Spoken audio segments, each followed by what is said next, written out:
السلام علیکم ورحمۃ اللہ وبرکاتہ۔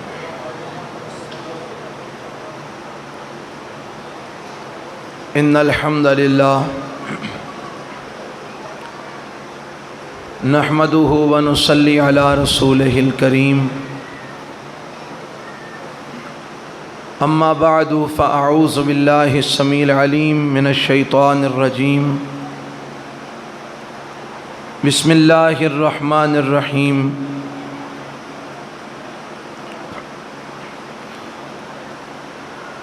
آج 27ویں رات ہے رمضان المبارک کی، جو طاق راتیں ہیں ان میں سے یہ ایک رات ہے، اور ان راتوں کے بارے میں ہی جناب نبی کریم صلی اللہ علیہ وسلم نے فرمایا کہ لیلۃ القدر کو تلاش کرو، وہ ان 5 طاق راتوں میں سے ایک رات ہوگی۔ اسی تگ و دو اور اسی کوشش میں الحمدللہ ہم ہر طاق رات کو قیام کرتے ہیں کہ اللہ کرے وہ لیلۃ القدر ہماری قسمت میں آ جائے اور ہمیں وہ نصیب ہو جائے کہ جس خوش نصیب کو وہ نصیب ہو گئی اس کے اوپر اللہ تعالیٰ کی رحمتیں، برکتیں اور خیر ہی خیر نازل ہوتی ہے۔ اللہ تعالیٰ ہمیں بھی ان خوش نصیبوں میں شامل فرما دے۔ تو اس رات کی تلاش کے لیے کوشش کرنی پڑتی ہے، محنت کرنی پڑتی ہے، اور وہ محنت اور کوشش وہ اللہ کے ذکر کی صورت میں، قرآن کی تلاوت کی صورت میں، قیام کی صورت میں، نوافل کی صورت میں، دعاؤں کی صورت میں، ذکر و اذکار کی صورت میں، اس صورت میں ہی وہ کوشش کی جائے تو خوش نصیبوں کو وہ رات نصیب ہوتی ہے۔ اور اگر راتوں کو جاگ کر گپیں لگا کے فضول گفتگو کے اندر فضول باتوں میں وقت ضائع کیا جائے تو وہ رات نکل جاتی ہے، آئی بھی ہو تو چلی جاتی ہے، وہ نصیب نہیں ہوتی۔ اس لیے ہمیں کوشش کرنی چاہیے کہ ہم قیام کریں، ذکر و اذکار کریں، قرآن کی تلاوت کریں، دعائیں مانگیں اللہ سے، تاکہ اللہ ہمیں وہ رات کی گھڑیاں نصیب فرما دے جن کے بارے میں اس نے قرآن میں کہا ہے لیلۃ القدر خیر من الف شہر، کہ وہ قدر کی رات وہ 1000 مہینے کی عبادت سے بھی افضل ہے اس رات کی عبادت۔ تو چلیں اللہ ہمیں وہ رات نصیب فرما دے، یہی کوشش ہے۔ اسی حوالے سے یہ سب کچھ ہو رہا ہے جو ہم کر رہے ہیں۔ اللہ تعالیٰ اپنی بارگاہ میں قبول و منظور فرمائے۔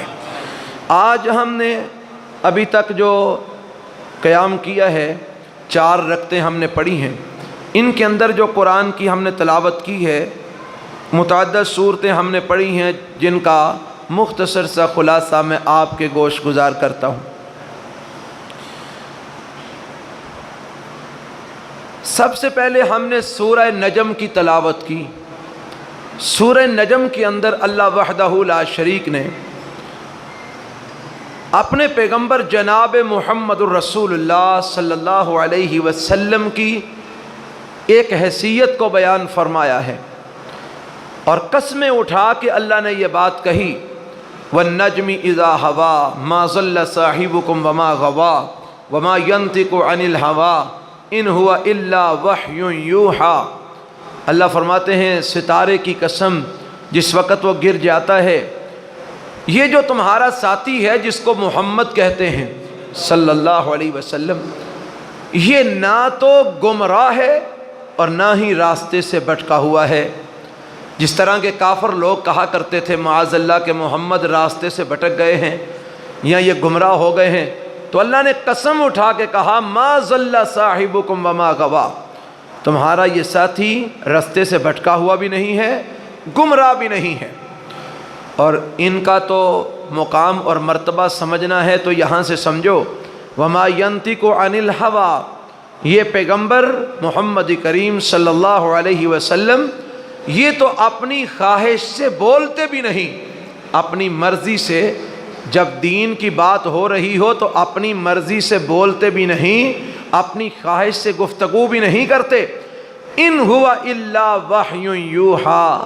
یہ پیغمبر محمد کریم صلی اللہ علیہ وسلم جب بھی بولتے ہیں دین کے معاملے کے اندر اللہ کی وحی کے ساتھ بولتے ہیں. یہ اللہ کے پیغمبر صلی اللہ علیہ وسلم کی ایک حیثیت اللہ نے بیان فرمائی، عظمت بیان کی، مرتبہ بیان کیا کہ میرے پیغمبر کی زبان سے دین اسلام کے حوالے سے جب بھی بات نکلتی ہے وہ آپ کی اپنی خواہش کے مطابق نہیں ہوتی بلکہ اللہ کی وحی کے مطابق ہوتی ہے. ایک حدیث میں آتا ہے امام الانبیاء جناب محمد رسول اللہ صلی اللہ علیہ وسلم کے ایک صحابی تھے. یہ جو لوگ کہتے ہیں نا بیچارے عقل سے پیدل، علم سے جاہل اور بے وقوف اور دین اسلام سے ناآشنا اور تاریخ اسلام سے بالکل لا علم لوگ جن بیچاروں کو پتہ ہی نہیں ہے وہ بات کرتے ہیں او جی حدیث تے بعد وچ مولویاں لکھی ہے، یہ کیڑا کو نبی پاک تو ثابت ہے، کوئی حدیث دوس نہیں، یہ تے 250 سال بعد مولویاں لکھی ہے. ان بیچاروں کو پتہ ہی نہیں ہے، جاہل قسم کے یہ لوگ ہیں، بالکل ان کو کسی بات کا علم نہیں ہے، بے وقوف ہیں یہ لوگ. کہیں گے کیوں اتنی بڑی بات آپ نے کیوں کر دی؟ اللہ کے پیغمبر صلی اللہ سید اس میں آتا ہے اللہ کے پیغمبر صلی اللہ علیہ وسلم کے ایک صحابی تھے، وہ نبی اکرم صلی اللہ علیہ وسلم کے سامنے بیٹھ کر جو آپ فرماتے وہ لکھ لیا کرتے. جو آپ فرماتے وہ کیا کر لیتے؟ لکھ لیا کرتے. ایسے لوگ باتیں کرتے ہیں جیسے نبی پاک کے دور میں قلم نہیں ہوتا تھا، جیسے نبی پاک کے دور میں کاغذ نہیں ہوتا تھا. بھائی اس وقت لوگ خط نہیں لکھا کرتے تھے، نبی پاک نے خط نہیں لکھوائے بادشاہوں کو، تو جو خط لکھوا سکتے ہیں وہ حدیثیں نہیں لکھوا سکتے. نبی صلی اللہ علیہ وسلم حجۃ الوداع کا خطبہ دیا. ایک بندہ جس کی کنیت تھی ابو شاہ، وہ پتہ نہیں کسی علاقے سے آیا، بھاگا بھاگا آیا، صفیں چیرتا ہوا. صحابہ نے اس کو پکڑ لیا، کہنے لگا مجھے نبی پاک کے پاس جانے دو، مجھے کام ہے. نبی پاک کے پاس لے آئے، آپ نے بھی فرمایا آنے دو بھائی اس کو. آگے گیا، کہنے لگا اللہ کے پیغمبر جو کچھ آپ نے خطبے میں احکامات صادر فرمائے ہیں نا، آپ کی مہربانی ہوگی، میں بڑی دور سے آیا ہوں، مجھے یہ لکھوا دیں تاکہ میں جا کے لوگوں کے اندر ان کو بیان کروں. نبی پاک نے فرمایا اکتبوا لی ابی شاہ، یہ ابو شاہ کو سارا کچھ لکھ دو. لوگ تو ایسے باتیں کرتے ہیں جیسے نبی پاک کا دور پتہ نہیں کوئی خلائی مخلوق کا دور تھا جس میں کوئی کاغذ تھا ہی نہیں، کوئی قلم تھا ہی نہیں، کوئی سیاہی تھی ہی نہیں. پاگل لوگ ہیں، بے وقوف. وہ صحابی کیا کرتے؟ جو کچھ نبی پاک ارشاد فرماتے وہ لکھ لیتے. بعض لوگوں نے اعتراض کیا، بھائی تم کیا کرتے ہو، ہر بات نبی پاک کی لکھنی شروع کر دیتے ہو. نبی پاک علیہ الصلوۃ والسلام کبھی غصے میں ہوتے ہیں، کبھی آپ علیہ الصلوۃ والسلام عام نارمل کیفیت میں ہوتے ہیں، کبھی آپ علیہ الصلوۃ والسلام کسی خوشی کی کیفیت میں ہوتے ہیں. خوشی کی کیفیت میں بندے کا معاملہ اور ہوتا ہے، نارمل انداز میں بندے کی کیفیت اور ہوتی ہے، اور غمی کی صورت میں بندے کی کیفیت اور ہوتی ہے، غصے کے عالم میں بندے کی کیفیت اور ہوتی ہے. ہر کیفیت کے اندر الگ الگ باتیں منہ سے صادر ہو جاتی ہیں اور تم ہر بات ہی لکھ لیتے ہو. انہوں نے کہا ٹھیک ہے میں نہیں لکھتا. انہوں نے لکھنا چھوڑ دیا. 1 دن 2 دن 3 دن نبی پاک علیہ الصلوۃ والسلام نے جب دیکھا کہ میرا ایک شاگرد جو لکھا کرتا تھا وہ لکھنے والا شاگرد نظر نہیں آ رہا، فرمایا وہ کہاں ہے؟ اللہ کے رسول وہ بیٹھے ہیں، ان کو بلاؤ. بلایا، فرمایا بھائی تم لکھتے کیوں نہیں؟ کہا اللہ کے رسول مجھے لوگوں نے کہا نبی پاک کبھی غصے کی حالت میں ہوتے ہیں، کبھی غم کی کیفیت میں ہوتے ہیں، کبھی خوشی کے معاملے میں ہوتے ہیں، اور نبی پاک علیہ الصلوۃ والسلام غصے کے اندر بھی بعض اوقات بات کرتے ہیں، تم سارا کچھ ہی لکھ لیتے ہو. بندے کی ہر وقت ایک جیسی کیفیت نہیں ہوتی. نبی پاک علیہ الصلوۃ والسلام نے فرمایا او میرے صحابی تم لکھا کرو اس ذات کی قسم جس کے ہاتھ میں محمد کی جان ہے، محمد کی زبان سے جب بھی نکلتا ہے جو بھی نکلتا ہے حق نکلتا ہے. لکھا کرو تم، محمد کی زبان سے حق کے سوا کچھ نہیں نکلتا. عزیز بھائیو، میرے پیغمبر علیہ الصلوۃ والسلام جو بھی فرماتے دین کے معاملے میں اللہ کی وحی کے مطابق فرماتے اور آپ کی زبان سے جو بھی نکلتا حق نکلتا، سچ نکلتا، اور صحابہ کرام اس کو لکھا کرتے تھے. ان کا لکھا ہوا آج الحمدللہ حدیث کی کتب کے اندر محفوظ ہے. بیچارے عقل سے پیدل ہے جو کہتے ہیں 250 سال کے بعد لکھی گئی حدیث. 250 سال بعد لکھی نہیں گئی، لکھی نبی پاک کے دور میں بھی جاتی تھی. 250 سال بعد اس کو کتابوں کی شکل دی گئی. کتابوں کی شکل دینے کا نام ہوتا ہے تدوین، مدون کرنا. مدون کرنا اور چیز ہے، کتابت کرنا اور چیز ہے. جس جاہل کو کتابت اور تدوین میں فرق کا نہیں پتا، اس کو بھلا کیا اس بات کی اجازت ہے کوئی کہ وہ حدیث کے معاملے میں گفتگو کرے؟ پا نہ پڑی تے وقت نو پڑی، اوندی البے نہیں تے محدثین بنے پھر دینے. کتابت اور چیز ہے، تدوین اور چیز ہے.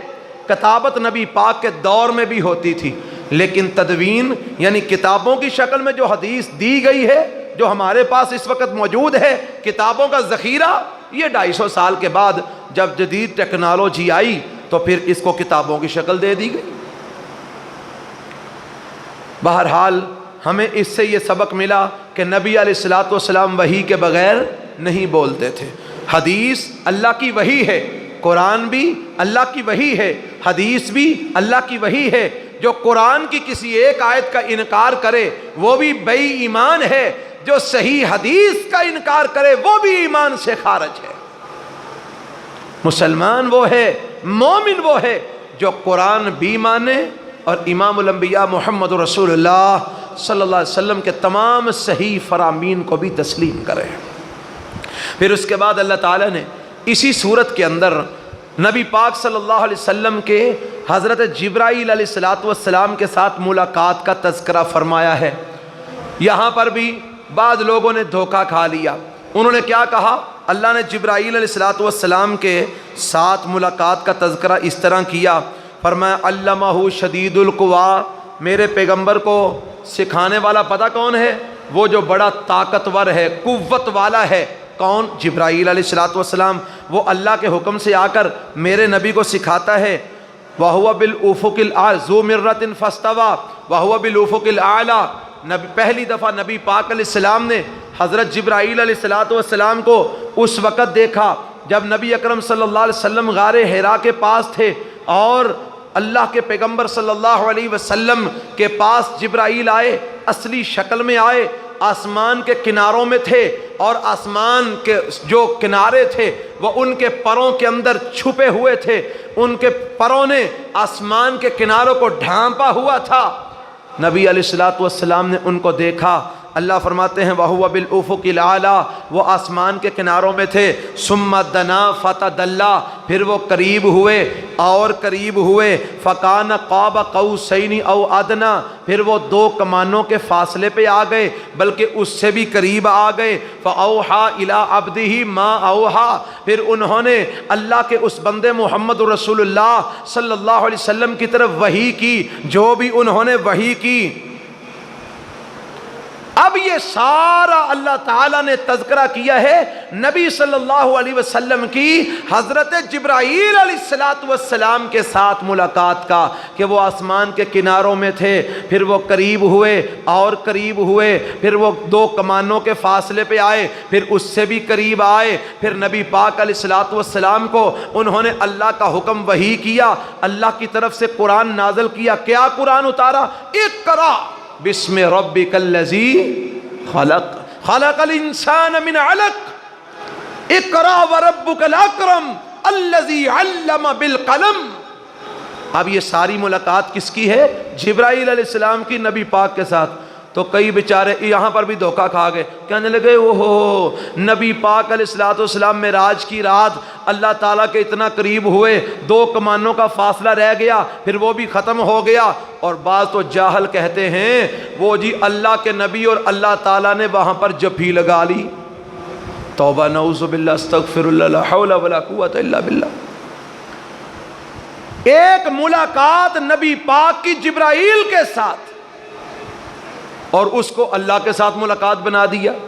حالانکہ واضح لفظوں میں اللہ فرما رہے ہیں کہ وہ پہلے آسمان کو کناروں میں تھا. کون؟ اللہ. اللہ آسمان کے کناروں میں تھا. پھر وہ قریب ہوا. کون؟ بھائی جبرائیل علیہ السلام کی بات ہے. اور قریب ہوا, 2 کمانوں کے فاصلے پہ آیا, پھر اس سے بھی قریب آیا, پھر اس نے وحی کی نبی پاک کی طرف جو بھی وحی کی. تو بات رہی نبی اکرم صلی اللہ علیہ وسلم کی اللہ تعالیٰ کو دیکھنے کی, تو صحیح حدیث میں آتا ہے, جامع ترمذی میں روایت ہے, صحیح بخاری میں روایت ہے, جامع ترمذی میں روایت ہے, حضرت عبداللہ ابن مسعود رضی اللہ تعالی عنہ بیان کرتے ہیں, ہم نے نبی پاک صلی اللہ علیہ وسلم سے پوچھا, بعض لوگوں کا خیال ہے آپ نے معراج کی رات اللہ تعالیٰ سے ملاقات کی, آپ نے اللہ کو دیکھا ہے؟ اللہ کے پیغمبر علیہ الصلوۃ والسلام نے فرمایا انہ نور کیف اراہ, وہ تو نور ہی نور تھا جو میں نے دیکھا, جو میں نے دیکھا وہ تو نور ہی نور تھا. کیف اراہ, اللہ کو میں بھلا کیسے دیکھ سکتا ہوں.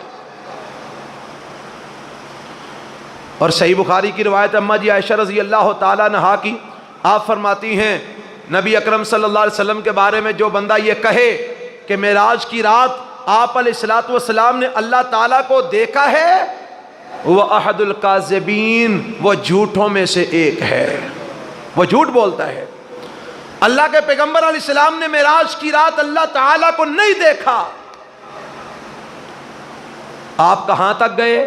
قرآن نے نقشہ کھینچا ہے.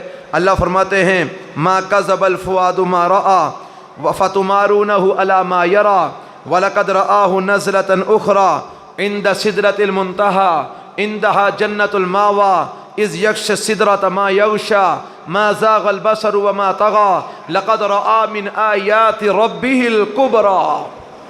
فرمایا جبرائیل علیہ السلام کو آپ نے ایک دفعہ نہیں دیکھا, پہلی دفعہ آپ نے غار حرا کے پاس دیکھا اصلی شکل کے اندر, اور دوسری مرتبہ اللہ فرماتے ہیں وَلَقَدْ رَآهُ نَزْلَةً أُخْرَى, اور دوسری مرتبہ نبی علیہ السلام نے جبرائیل علیہ السلام کو اترے ہوئے اصلی شکل میں دیکھا.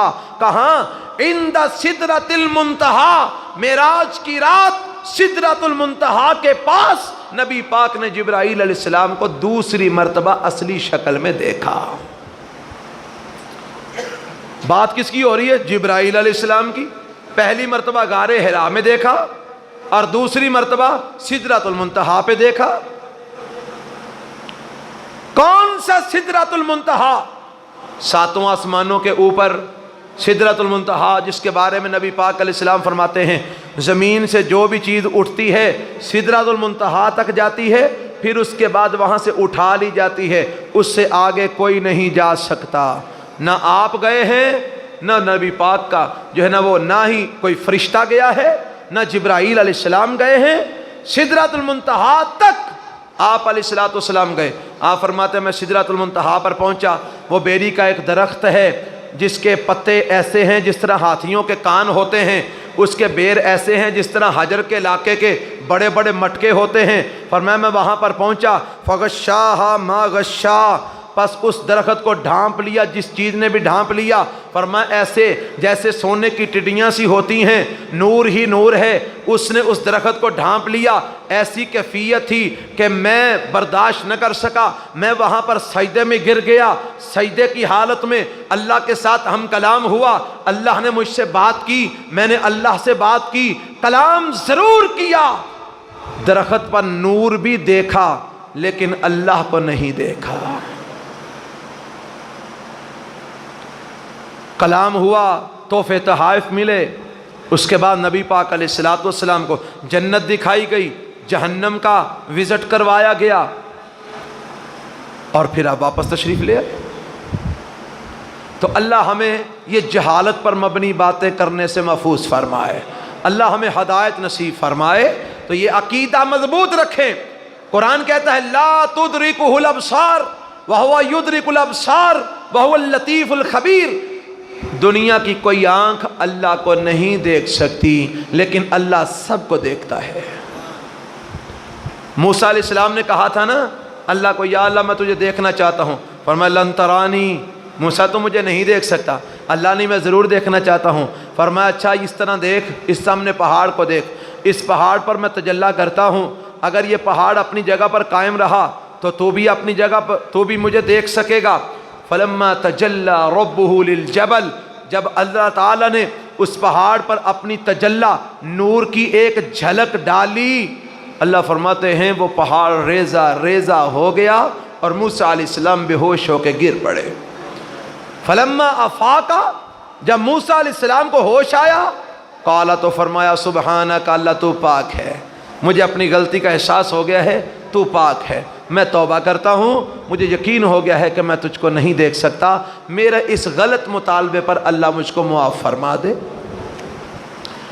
دنیا کی کوئی آنکھ اللہ کو نہیں دیکھ سکتی، ہاں روز قیامت اللہ ان آنکھوں میں اتنی طاقت پیدا کرے گا کہ یہ اللہ کا دیدار کر سکیں گی، وہ بھی خوش نصیب لوگ کر سکیں گے، ہر بندہ نہیں کر سکے گا۔ ایمان والوں کو اللہ کا دیدار نصیب ہوگا، بے ایمانوں کو قطعاً اللہ کا دیدار نصیب نہیں ہوگا۔ دعا فرمائے اللہ ہمیں بھی اپنا دیدار نصیب فرما دے، اللہ ہمیں بھی اپنی پنڈلی کا دیدار، اپنی ذات کا دیدار، اپنے چہرے کا دیدار نصیب فرما دے۔ اس کے بعد اللہ اکبر کبیرہ، ہم نے سورہ القمر پڑھی ہے۔ سورہ القمر کے اندر اللہ نے پہلی آیت میں ایک بڑا ہی اہم ترین مسئلے کی وضاحت فرما دی ہے، وہ کیا؟ اقتربت الساعۃ وانشق القمر، اللہ تعالیٰ فرماتے ہیں قیامت قریب آ گئی ہے اور چاند دو ٹکڑے ہو چکا ہے۔ یہ چاند کا دو ٹکڑے ہونا کب تھا؟ نبی اکرم صلی اللہ علیہ وسلم کے دور میں صحابہ اکرام رضوان اللہ علیہم اجمعین نے اللہ کے نبی کے دور میں کفار نے نبی صلی اللہ علیہ وسلم سے مطالبہ کیا کہ اے محمد صلی اللہ علیہ وسلم، اگر تم واقعی اللہ کے رسول ہو ہمیں کوئی نشانی دکھاؤ۔ اللہ تعالیٰ سے دعا کی نبی پاک نے، یا اللہ یہ نشانی مانگتے ہیں۔ اللہ نے فرمایا ان کو سب کو رات کے وقت اکٹھا کر لو۔ سارے اکٹھے ہو گئے، اللہ اکٹھے ہو گئے ہیں۔ فرمائے جو چاند نظر آ رہا ہے نا، اس چاند کی طرف انگلی کا اشارہ کرو۔ اللہ کیا ہوگا؟ فرمایا اشارہ تم کرو، اس چاند کو دو ٹکڑے ہم کر دیں گے۔ یہ نشانی ہے اے میرے نبی تیری نبوت اور رسالت کی۔ اللہ کے پیغمبر علیہ الصلوۃ والسلام نے آسمان کی طرف ایسے انگلی کا اشارہ کیا، چاند دو ٹکڑے ہو گیا۔ صحابہ فرماتے ہیں ہم اپنی آنکھوں سے دیکھ رہے تھے، جاگتے ہوئے حقیقت میں دیکھ رہے تھے، چاند کا ایک ٹکڑا پہاڑ کے اس جانب تھا، ایک ٹکڑا پہاڑ کے اس جانب تھا۔ میں نے پہلے بھی یہ واقعہ بیان کیا ہے، آج پھر کرنے لگا ہوں۔ اللہ کے پیغمبر صلی اللہ علیہ وسلم یا سابقہ جتنے بھی نبی گزرے ہیں، ان کے ہاتھوں سے جو معجزہ رونما ہوتا ہے نا، یاد رکھیں وہ معجزہ حقیقت پر مبنی ہوتا ہے، وہ محض فرضی معاملہ نہیں ہوتا، حقیقت پر مبنی ہوتا ہے۔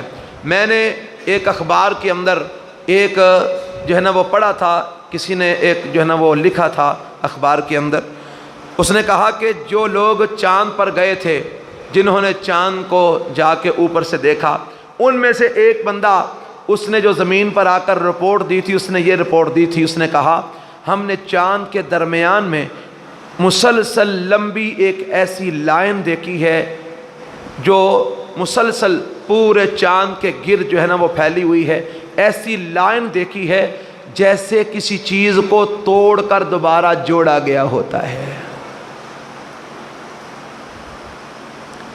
یہ ان کا کہنا ہے جو چاند پر گئے اور جنہوں نے چاند کو دیکھا اور زمین پر آ کر رپورٹ دی۔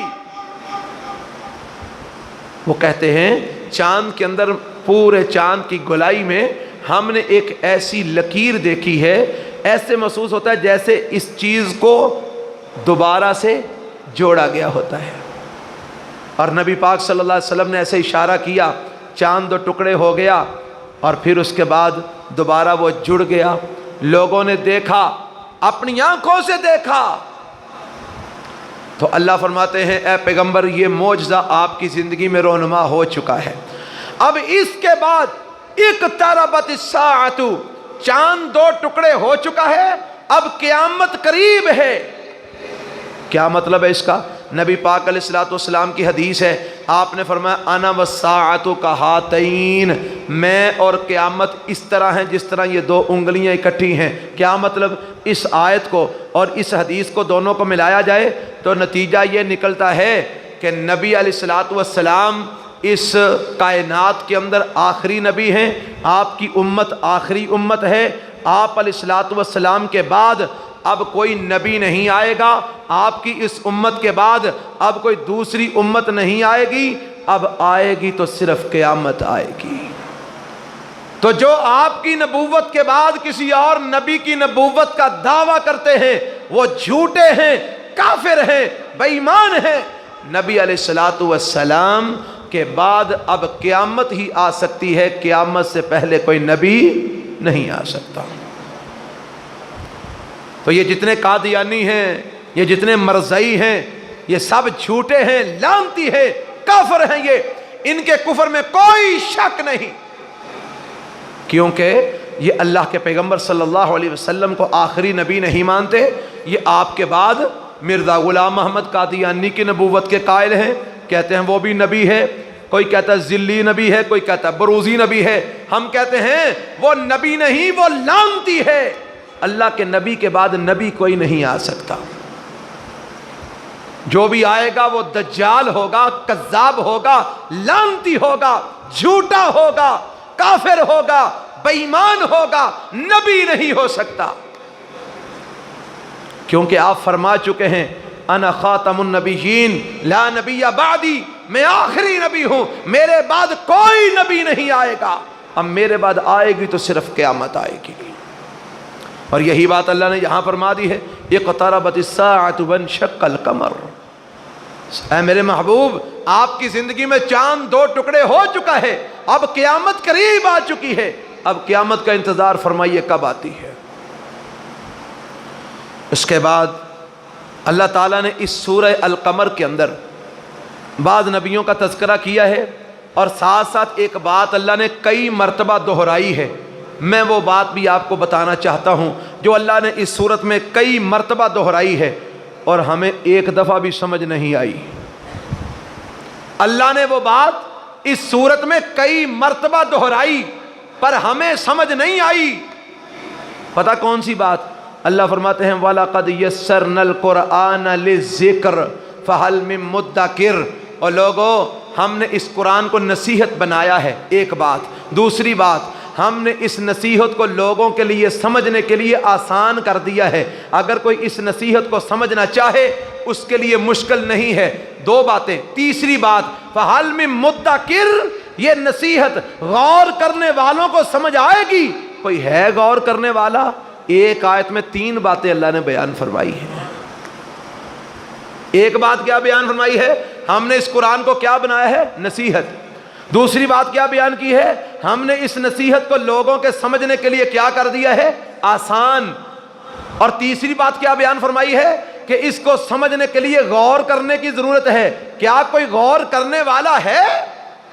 اب میں پوچھتا ہوں ان بیچارے عقل کے اندھوں سے جو کہتے ہیں او جی قرآن کو سمجھنے کے لیے تو 12 علموں کی ضرورت ہے، جو 12 علم جانتا ہو وہ قرآن کا ترجمہ پڑھے، جو 12 علم نہیں جانتا اس کو قرآن کا ترجمہ نہیں پڑھنا چاہیے، اگر پڑھے گا تو گمراہ ہو جائے گا۔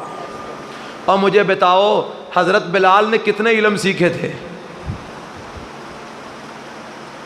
حضرت صہیب نے کتنے علم سیکھے تھے؟ چھوٹے سے عبداللہ بن عباس نے کتنے علم سیکھے تھے؟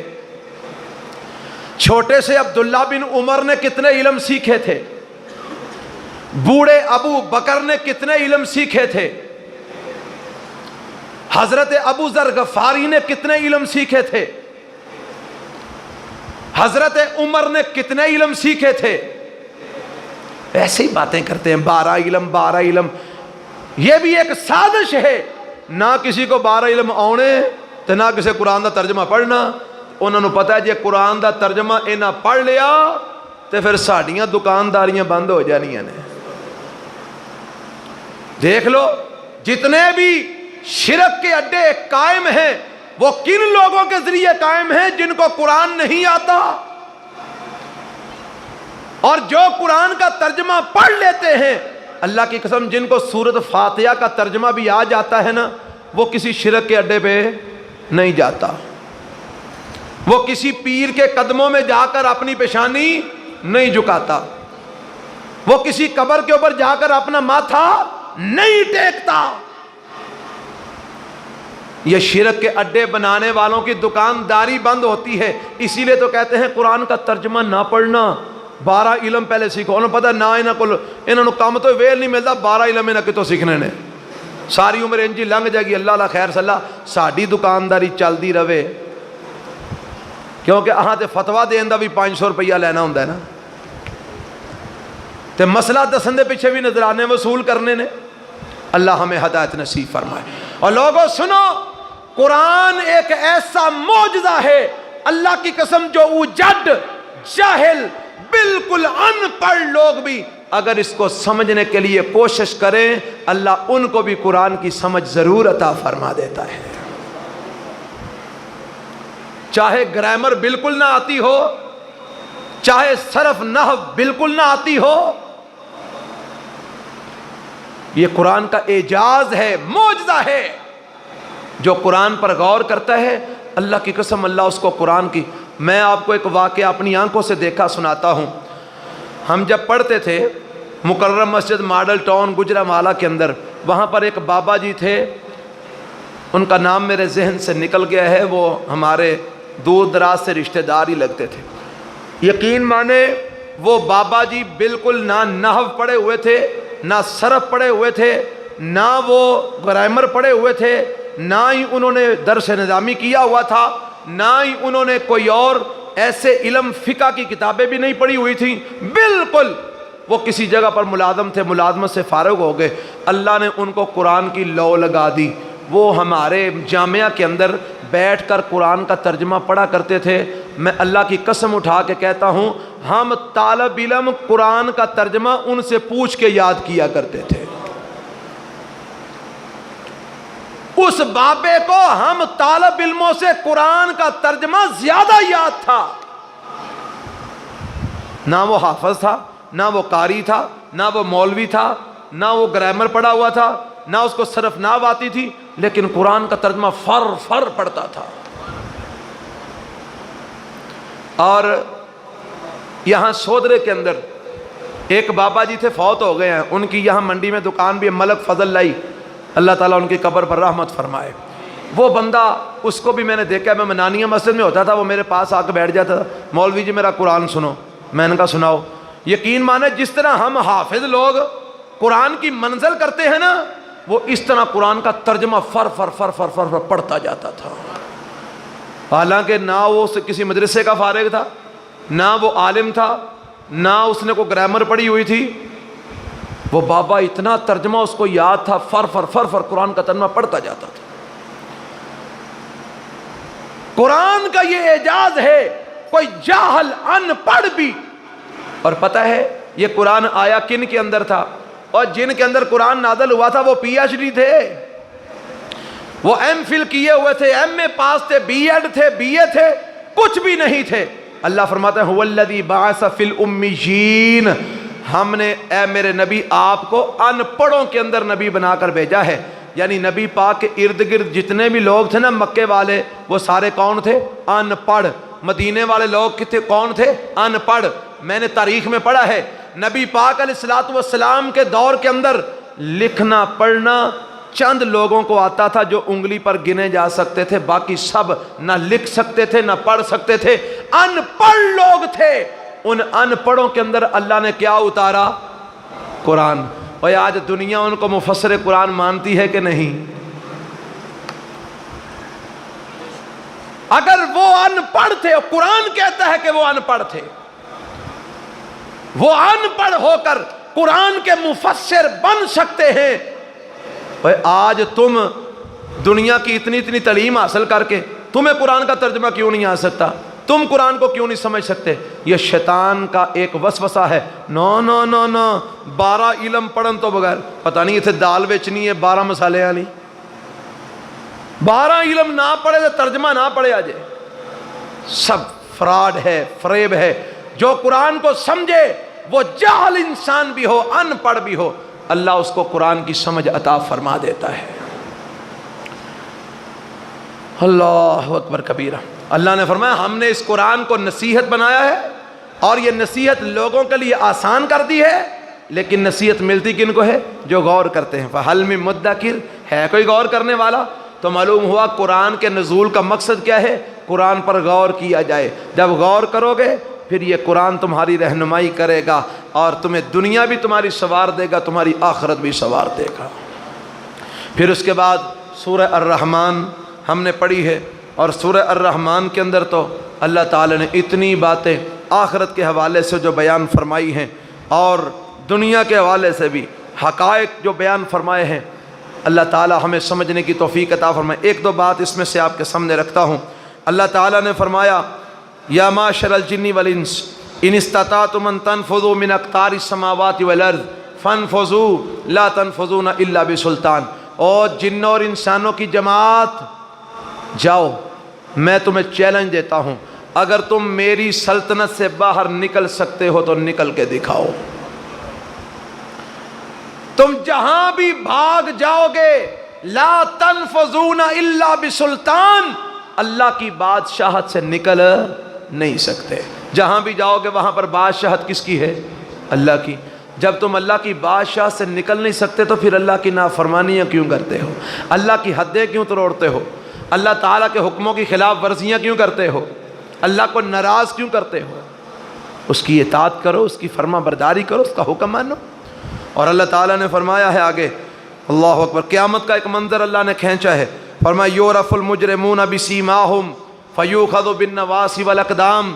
قیامت کا دن ہوگا، مجرموں کو ان کے چہروں کے نشانات سے پہچانا جائے گا، اور پھر ان کی پیشانیوں کو اور ان کے قدموں کو پکڑ کر باندھ کر جہنم میں پھینک دیا جائے گا۔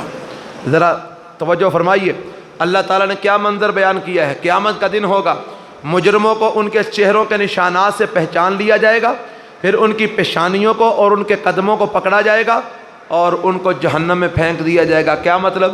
یعنی پیشانی کے بال پکڑے جائیں گے، ادھر سے قدم پکڑے جائیں گے، اس طرح اس کو گچھا مچھا بنا کر باندھ کر اس بے ایمان کو، مجرم کو جہنم کا ایندھن بنا دیا جائے گا، اور کہا جائے گا ہذہ جہنم التی یکذب بہا المجرمون، یہ ہے وہ جہنم جس کو دنیا میں مجرم لوگ جھٹلایا کرتے تھے۔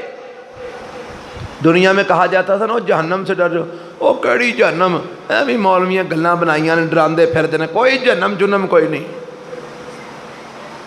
یہ ہے وہ جہنم یکذب بہا المجرمون، جس کو مجرم جھٹلایا کرتے تھے۔ اور آج یطوفون بینہا و بین حمیم آن، یہ مجرم اس جہنم کے اندر کھولتے ہوئے پانی اور جہنم کی آگ کے درمیان چکر لگائیں گے۔ پتہ کس طرح؟ اللہ اکبر کبیرہ، پیاس کے مارے بلک رہے ہوں گے جہنم کے اندر، تو ان کو پانی نظر آئے گا، بھاگتے بھاگتے وہاں پر پہنچیں گے کہ جہاں پانی نظر آئے گا، اور جب وہاں پر پہنچیں گے تو وہاں پر جو پانی ہوگا وہ کھولتا ہوا ہوگا، وہ پینے کے قابل نہیں ہوگا، زبردستی ان کے منہوں میں ڈالا جائے گا، جہاں جہاں سے گزرتا جائے گا ان کی ہر چیز کو جو ہے نا وہ جلاتا جائے گا، حتیٰ کہ ان کی پشتوں سے، ان کی پیٹھوں سے ان کی آنتڑیاں نکل کے باہر گر جائیں گی۔ اللہ محفوظ فرمائے۔ وہاں سے پھر بھاگیں گے اس طرف، آگے آگ ہوگی، پھر بھاگیں گے پانی کی طرف، پھر وہ عذاب، آگ کی طرف، پھر وہ آگ۔ یطوفون بینہا و بین حمیم آن، یہ بد نصیب جہنم میں چکر لگا رہے ہوں گے، طواف کر رہے ہوں گے۔ اور اس کے مقابلے میں وَلِمَنْ خَافَ مَقَامَ رَبِّهِ جَنَّتَانِ، جن کے دلوں میں اللہ کا ڈر پیدا ہو گیا، جو اللہ کے سامنے کھڑے ہو کر جواب دینے سے ڈر گئے، اللہ فرماتے ہیں ہم ان کو دو جنتیں عطا کریں گے، ایک جنت سونے کی ہوگی، ایک جنت چاندی کی ہوگی، ذوات افنان، اس میں بڑے بڑے گھنے باغات ہوں گے، فیہما عینان تجریان، اس میں بہترین چشمے جاری ہوں گے، فیہما من کل فاکہۃ زوجان، ان جنتوں کے اندر ہر قسم کے پھل ہوں گے، متکئین علی فرش بطائنھا من استبرق وجن الجنتین دان، وہ جنتی ان جنتوں کے اندر تکیوں کے ساتھ ٹیک لگائے بیٹھے ہوں گے، اللہ اکبر کبیرہ۔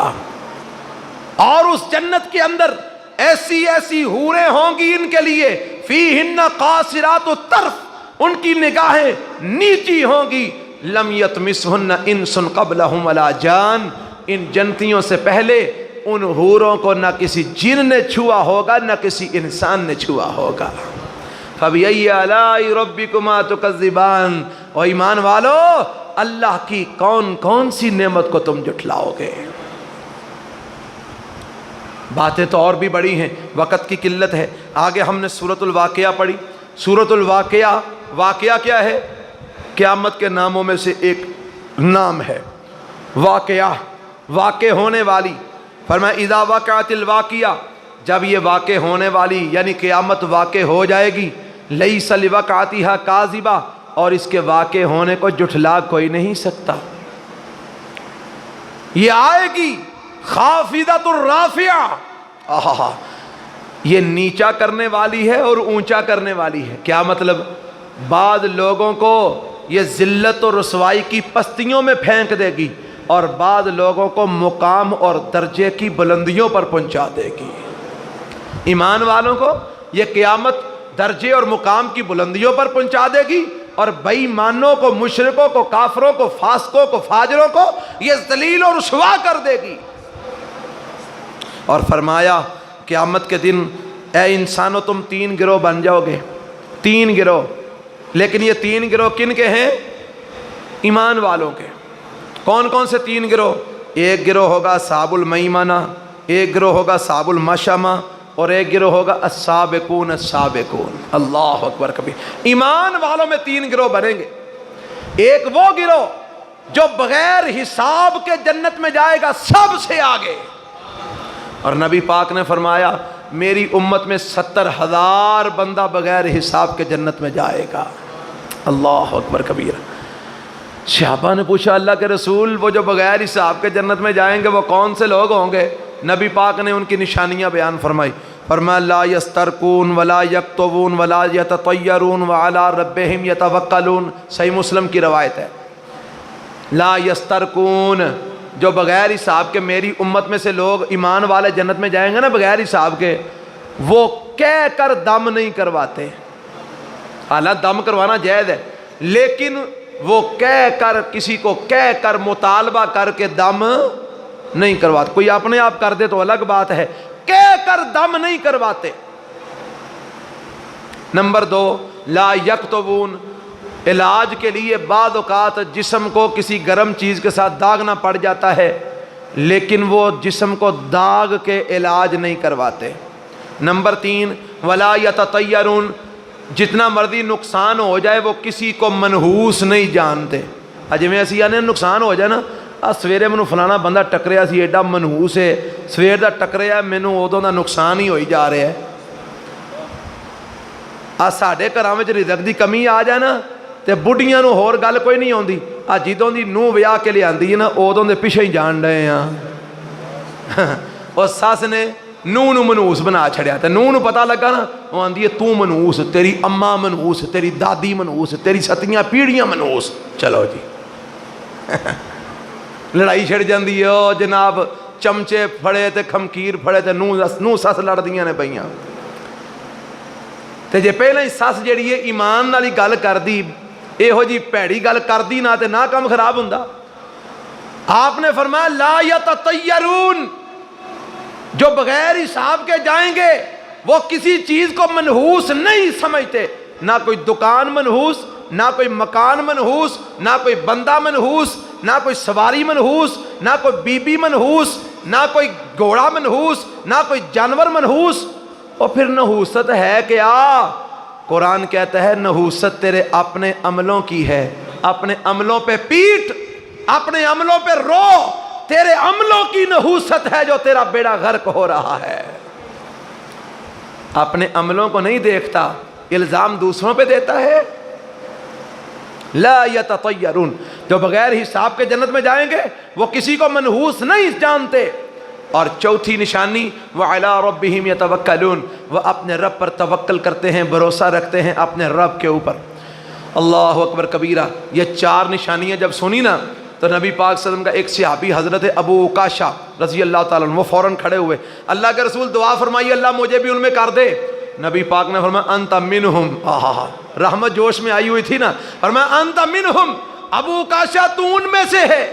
ایک صحابی دیکھا دیکھی اور کھڑا ہو گیا، اللہ کے رسول میرے لیے بھی دعا کر دیں۔ فرمایا سابقہ کا بہا عکاشہ، عکاشہ نمبر لے گیا۔ تو یہ ہیں وہ لوگ جو بغیر حساب کے جنت میں جائیں گے۔ دعا کرے اللہ ہمیں بھی ان میں شامل فرما دے۔ اور پھر اس کے بعد دوسرا گروہ اصحاب المیمنہ، جن کو اعمال نام میں دائیں ہاتھ میں نصیب ہوں گے، دائیں ہاتھ کے اندر۔ اور تیسرا گروہ، یہ دعا میں نے اس لیے نہیں کی کہ میں پہلے والی دعا کر چکا ہوں، اللہ ہمیں بغیر حساب کے جنت میں داخلہ نصیب فرما دے۔ تو دوسرا گروہ مومنوں میں سے کون ہوگا؟ جن کو دائیں ہاتھ میں اعمال نامہ نصیب ہوگا۔ اور تیسرا گروہ ایمان والوں کا ایسا بھی ہوگا جن بیچاروں کو بائیں ہاتھ میں اعمال نامہ نصیب ہوگا، وہ جہنم میں جائیں گے اپنے گناہوں کی سزا بھگت کے۔ اگر وہ شرک نہیں کرتے تو ایک وقت آئے گا وہ جنت میں داخل ہو جائیں گے۔ اور پھر اس کے بعد اللہ تعالیٰ فرماتے ہیں پھر اس کے بعد ایک گروہ وہ ہے جو بے ایمانوں کا ہے، کافروں کا ہے، وہ ہمیشہ ہمیں جہنم میں رہیں گے، اللہ ہمیں اس سے محفوظ فرما لے۔ پھر اس کے بعد اللہ تعالیٰ نے آگے جا کر قرآن کی عظمت کی بات کی ہے اسی صورت کے اندر۔ اللہ فرماتے ہیں یہ قرآن وَإِنَّهُ لَقُرْآنٌ کریم فی کتاب مکنون لا یمسہ الا المطہرون تنزیل من رب العالمین۔ یہ قرآن بڑی عزت والی کتاب ہے، قرآن بڑی عزت والی کتاب ہے۔ فی کتاب مکنون، یہ لوح محفوظ کے اندر اللہ نے چھپا کے رکھی ہوئی ہے۔ لا یمسہ الا المطہرون، اس قرآن کو آسمان پر لوح محفوظ میں نہیں چھوتے مگر پاک لوگ۔ پاک لوگ ہیں وہ فرشتے جو اس قرآن کو چھوتے ہیں آسمانوں کے اوپر، اور زمین پر بھی اس قرآن کو چھونے کا حکم کن کو ہے؟ پاک لوگوں کو ہے۔ اسی لیے رسول اللہ صلی اللہ علیہ وسلم نے حیض کی حالت میں عورت کو قرآن چھونے سے منع فرمایا ہے، جنابت کی حالت میں انسان کو قرآن چھونے سے منع فرمایا ہے، جنبی آدمی قرآن کو نہ چھوئے، حیضہ عورت قرآن کو نہ چھوئے۔ لا یمسہ الا المطہرون، اس قرآن کو پاک لوگ چھوتے ہیں۔ یہ بڑی عظمت والی کتاب ہے۔ پھر اس کے بعد اللہ نے آگے سورہ الحدید ہم نے پڑھی، سورہ الحدید کے اندر اللہ تعالیٰ نے قیامت کا ایک تذکرہ بیان کیا ہے۔ دعا کریں اللہ ہمیں بھی ان لوگوں میں شامل فرما دے۔ اللہ فرماتا ہے یوم تری المؤمنین والمؤمنات یسعی نورہم بین ایدیہم وبایمانہم بشراکم اليوم جنات تجری من تحتها الانہار خالدین فیہا ذالک هو الفوز العظیم۔ فرمایا قیامت کے دن تو مومن مردوں کو اور مومنہ عورتوں کو دیکھے گا، یسعی نورہم بین ایدیہم وبایمانہم، جب وہ جا رہے ہوں گے نا پل صراط کی طرف جا رہے ہوں گے تو ان کے دائیں جانب اور ان کے آگے آگے ان کے ایمان کا نور جا رہا ہوگا، وہ اپنے ایمان کی روشنی میں چل رہے ہوں گے، اپنے ایمان کی روشنی کے اندر پل صراط کو پار کریں گے۔ اللہ فرماتے ہیں بشراکم الیوم، او جنتیو، او مومنو، تمہیں آج بشارت ہے ایسی جنتوں کی جن کے نیچے نہریں چلتی ہیں، اس میں ہمیشہ ہمیشہ رہو گے، یہ بڑی کامیابی ہے، اللہ ہمیں بھی نصیب فرما دے۔ اس کے ساتھ ساتھ ایک جماعت منافقین کی ہوگی، وہ منافقین بھی نا ان ایمان والوں کے پیچھے پیچھے جا رہے ہوں گے، ان کی روشنی سے فائدہ اٹھاتے جا رہے ہوں گے۔ تھوڑا سا آگے جائیں گے نا تو اللہ کی طرف سے حکم آ جائے گا، ان منافقوں کو کہا جائے گا ہو جاؤ، یا تھوڑا سا ایمان والے آگے ہو جائیں گے، منافق تھوڑا پیچھے رہ جائیں گے، ان کو اندھیرا ہوگا نا تو منافق پیچھے سے آواز دیں گے ایمان والوں کو انظرونا نقتبس من نورکم، او ایمان والو ذرا ہولی چلو سانو بھی نال لے لو، سانو نیرا ہو گیا جی، انظرونا نقتبس من نورکم، اور ٹھہر جاؤ ہمیں بھی ساتھ ملا لو، ہم تمہارے نور کی روشنی میں چل رہے ہیں، ہمیں بھی تھوڑا سا ہمارا بھی خیال کر لو یار، اگاں کا نس دے جا رہے ہو۔ آسمان سے آواز آئے گی ارجعو ارجعوا وراءکم فالتمسوا نورا، پیچھے جاؤ پیچھے، وہاں جہاں سے یہ ایمان والے نور لے کے آئے ہیں تم بھی وہاں سے نور لے کے آؤ۔ اج اپنا اپنا نور کم ہونا ہے، دوجے دا کم کوئی نہیں ہونا۔ اپنی اپنی بیٹری، اپنی اپنی لالٹین، دوجے دی کم کوئی نہیں ہونی۔ جاؤ پیچھا، وہ تو پیچھوں جا کے لے کے آؤ اپنی روشنی۔ وہ پیچھے کو پلٹیں گے، اللہ فرماتے ہیں جب وہ پیچھے کو پلٹیں گے نا، فَضُرِبَ بَيْنَهُمْ بِسُورٍ لَهُ بَابٌ، ان کے درمیان ایک دیوار کھڑی کر دی جائے گی، اس میں ایک دروازہ ہوگا، باطنُهُ فِيهِ الرَّحْمَةُ، اس دروازے کے اندر والی سائیڈ میں اللہ کی رحمت ہوگی جہاں مومن ہوں گے، وَظَاهِرُهُ مِنْ قِبَلِهِ الْعَذَابُ، اور اس دروازے کے باہر والی سائیڈ پر اللہ کا عذاب ہوگا جہاں منافق ہوں گے۔ وہ پیچھے کو جائیں گے نور لینے کے لیے، نور لبنا ہی کو نہیں، واپس پرتن گے کہ مومنہ دے نال ٹور چلیے، مومن اگاں جا چکے نے، ہن ایتھے نیرے دے وچ ٹھڈے پہ کھاندے نے، ٹھڈے کھاندے کھاندے آخرکار جہنم دے اندر جا پین گے۔ اور لوگو اگر چاہتے ہو قیامت کے دن تمہیں نور ملے، اپنے اندر ایمان پیدا کرو، قیامت کے دن تمہارے ایمان کا نور کام آئے گا۔ منافقت چھوڑ دو، اللہ کے ساتھ، اللہ کے رسول کے ساتھ، قرآن کے ساتھ، دین اسلام کے ساتھ، ایمان والوں کے ساتھ منافقت چھوڑ دو، یہ منافقت تمہیں لے ڈوبے گی۔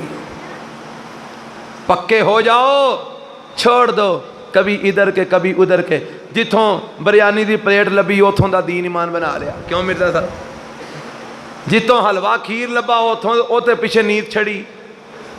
چھوڑ دو یہ منافق، روٹیوں پہ بکنا چھوڑ دو، ایمان پیدا کرو اپنے اندر، ایمان۔ قیامت کو تمہارا ایمان تمہارے کام آنا ہے۔ اللہ اکبر کبیرہ۔ اس کے بعد اللہ تعالیٰ نے آگے ہم نے پڑھی سورہ مجادلہ، سورہ مجادلہ کے اندر ایک واقعہ بیان کیا، میں پہلے بھی یہ واقعہ بیان کر چکا ہوں، مائی خولہ کا، کہ وہ اللہ کے نبی کے پاس آئی، اس کا مسئلہ تھا، اس کے خامند نے اس کو ماں بہن کے ساتھ تشبیہ دے دی، اس نے سمجھا شاید طلاق ہو گئی ہے، اللہ کے نبی کے پاس آئی، نبی پاک نے فرمایا میرے پاس تو ابھی مسئلے کا حل نہیں آیا، اس نے اللہ سے دعا کی، اللہ نے اس کی دعا قبول فرمائی اور اس کے مسئلے کا حل قرآن میں نازل فرما دیا، اور مسئلہ یہ بتایا کہ اگر کوئی مرد اپنی بیوی کو ماں یا بہن کے ساتھ تشبیہ دے لے تو یاد رکھو وہ اس کی بیوی ہی رہتی ہے، ماں یا بہن نہیں بنتی۔ ہاں اس نے بات غلط کی ہے، اس کا کفارہ دینا پڑے گا۔ کفارہ کیا ہے؟ ایک غلام آزاد کرنا، غلام تو اب ہے نہیں تو پھر کیا کریں گے؟ پھر یہ ہے کہ 2 مہینے کے مسلسل روزے رکھنا، اور اگر 2 مہینے کے مسلسل روزے نہیں رکھ سکتا تو پھر 60 مسکینوں کو کھانا کھلانا۔ یہ کفارہ دے گا پھر وہ اپنی بیوی کے پاس جائے گا، وگرنہ بیوی کے قریب نہیں جائے گا۔ پھر اس کے بعد اللہ تعالیٰ نے اس صورت کے اندر ایک اور بھی مسئلہ بیان کیا ہے، فرمایا لوگوں اور چھپ چھپ کر سرگوشیاں کرنے والوں، لوگوں کی خلاف چھپ چھپ کر کانوں میں باتیں کر کر کے پروگرام اور منصوبے بنانے والوں، سنو، تم 2 ہوتے ہو جہاں بھی تمہارے اندر تیسرا اللہ ہوتا ہے۔ تم 3 سرگوشیاں کر رہے ہوتے ہو، چوتھا اللہ ہوتا ہے۔ تم 4 سرگوشیاں کر رہے ہوتے ہو، 5واں اللہ ہوتا ہے۔ تم 5 مل کر گفتگو کر رہے ہوتے ہو، 6واں اللہ ہوتا ہے۔ تم 6 باتیں کر رہے ہوتے ہو، 7واں اللہ ہوتا ہے۔ تم 7 باتیں کر رہے ہوتے ہو، 8واں اللہ ہوتا ہے۔ تم جتنے بھی ہوتے ہو تمہارے اندر اللہ ہوتا ہے اپنے علم کے اعتبار سے۔ کس کے اعتبار سے؟ ذات کے اعتبار سے نہیں، اللہ علم کے اعتبار سے ہر بندے کے ساتھ ہے۔ کسی انسان کی کوئی بات بھی اللہ سے چھپی ہوئی نہیں ہے۔ اللہ حاضر و ناظر ہے، لیکن کس اعتبار سے؟ اپنے علم اور اپنے قدرت اور اپنی بصیرت کے اعتبار سے، ذات کے اعتبار سے نہیں۔ ذات کے اعتبار سے وہ آسمانوں کے اوپر اپنے عرش پہ مستوی ہے۔ پھر اس کے بعد اللہ تعالیٰ نے یہ بھی مسئلہ بیان کیا ہے، اللہ فرماتے ہیں اے ایمان والو، جب تم نے سرگوشی کرنی ہو نا تو نیکی اور تقوی کی بات کی سرگوشی کیا کرو، گناہ اور زیادتی والی بات کی سرگوشی نہ کیا کرو۔ پیڑیاں گلاں ایک دوجے دے کنا تے نہ کریا کرو، جے کرنی ہوے تے چنگی گل کریا کرو۔ آگے فرمایا اللہ تعالیٰ نے اے ایمان والو، ایک اور بات اللہ نے حکم دیا، اے ایمان والو مجلس میں بیٹھے ہوئے ہو نا، اگر بندے اور آ جائیں اور تمہیں کہا جائے بھائی ذرا مجلس کھلی کر لو تو کھلی کر لیا کرو، اس میں کوئی حرج نہیں ہے، تم وسعت پیدا کر دیا کرو، جب تم وسعت پیدا کرو گے اللہ بھی اپنی رحمت میں وسعت پیدا فرما دے گا۔ یہ مجلس کے آداب بتائے ہیں۔ آپ لوگ بیٹھے ہوئے ہیں، کچھ اور بندے آ گئے، کوئی بات نہیں، مجلس وسیع کر لو، جب تم وسیع کرو گے اللہ بھی اپنی رحمت وسیع فرما دے گا۔ اس کے بعد اللہ نے فرمایا یرفع اللہ الذین آمنوا منکم والذین اوتوا العلم درجات، اور سنو اللہ نے ایمان والوں کو اور علم والوں کو تم میں سے درجہ اور بلندی عطا فرمائی ہے، یعنی اللہ نے عام لوگوں کی نسبت جو کتاب و سنت کا علم رکھنے والے ہیں ان کا درجہ بلند کیا ہے، ان کو فضیلت عطا فرمائی ہے، ان کو علم کی بنیاد پر اللہ تعالیٰ نے مقام اور رفعت بلندی جو ہے نا وہ ان کو عطا فرمائی ہے۔ آگے اللہ تعالیٰ نے ایک اور مسئلہ بیان کیا ہے، وہ کیا؟ اللہ اکبر کبیرہ۔ اللہ فرماتے ہیں جو اللہ نے دو گروہ بیان کیے ہیں، ایک گروہ وہ جو شیطان کا گروہ ہے اور ایک گروہ وہ جو الرحمن کا گروہ ہے۔ شیطان کا گروہ کون سا ہے؟ استحوذ علیہم الشیطان فانساہم ذکر اللہ، وہ لوگ جن کو شیطان نے اللہ کا ذکر کرنا بلا دیا، جو اللہ کا ذکر نہیں کرتے، فرمایا اولئک حزب الشیطان، جو اللہ کو یاد نہیں کرتے، اللہ کا ذکر نہیں کرتے، یہ شیطان کا گروہ ہے۔ الا ان حزب الشیطان هم الخاسرون، اور شیطان کا گروہ خسارہ پانے والا ہے۔ اور دوسرے اللہ تعالیٰ نے فرمایا کہ وہ لوگ جو جن کے دلوں میں اللہ نے ایمان کو لکھ دیا ہے اور اللہ تعالیٰ نے ان کو اپنی روح کے ساتھ مدد دی ہے، کون سے لوگ؟ کہ جنہوں نے ان لوگوں سے محبت نہیں کی جو اللہ کے مخالفین ہیں، جو اللہ کے دشمن ہیں، اللہ کے دشمنوں سے، اللہ کے مخالفین سے وہ محبت نہیں کرتے، چاہے ان کے باپ کیوں نہ ہوں، چاہے ان کے بیٹے کیوں نہ ہوں، چاہے ان کے بھائی کیوں نہ ہوں، چاہے ان کا قبیلہ خاندان کیوں نہ ہو، جو اللہ کا دشمن ہے وہ اللہ کے دشمنوں سے پیار نہیں کرتے، اللہ کے دشمنوں سے محبت نہیں کرتے، اللہ کے دشمنوں سے تعلق نہیں جوڑتے، ان کا مرنا جینا، ان کے تعلقات صرف اللہ کی محبت کے لیے ہوا کرتے ہیں۔